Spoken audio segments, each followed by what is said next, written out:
মায়ের হাতের রান্নার একটা আলাদাই স্বাদ। যতই তুমি তরিজুত করে রান্না করো না কেন, অমন স্বাদ কিছুতেই পাওয়া যায় না।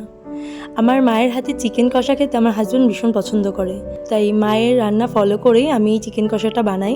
চিকেনটাকে ভালো করে ধুয়ে নিয়ে 10 মিনিটের জন্য ভিনিগার মাখিয়ে রেখে দিই। অন্যদিকে পেঁয়াজ, রসুন, আদা, লঙ্কা সমস্তটা কেটে নিই। আদা, রসুন, লঙ্কা, জিরে, সাথে শুকনো লঙ্কা দিয়ে আমি একটা পেস্ট বানিয়ে নিয়েছি। এইদিকে 10 মিনিট হয়ে গেছে। ভিনিগার মাখানো মাংসটাকে আমি ভালো করে ধুয়ে নিয়ে তার মধ্যে 1 চামচ লঙ্কা গুঁড়ো, হলুদ গুঁড়ো আর পরিমাণ মতো লবণ আর আমার মায়ের করে রাখা সিক্রেট মশলা 1 চামচ দিয়ে দিয়েছি। দিয়ে বেশ খানিকটা সর্ষের তেল দিয়ে আমি এটা মেখে আধ ঘন্টার জন্য রেস্টে রেখে দেবো। তোমরা যদি এই সিক্রেট মশলা সম্পর্কে জানতে চাও আমাকে ইনবক্স করো, আমি তোমাদের বলে দেবো।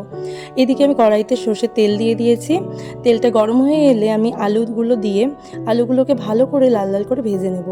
তারপর সেই তেলেই গোটা গরম মশলা, শুকনো লঙ্কা, তেজপাতা ফোড়ন দিয়ে তার মধ্যে কেটে রাখা পেঁয়াজগুলো দিয়ে দেবো।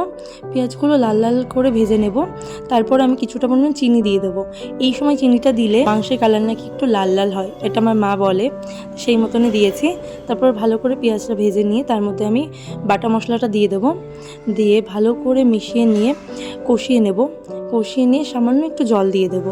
দিয়ে আবার ভালো করে মশলাটা কষিয়ে নিয়ে তেল ছেড়ে দিলে এর মধ্যে আমি মাংসটা দিয়ে দেবো। দিয়ে আবার ভালো করে কষিয়ে নেব।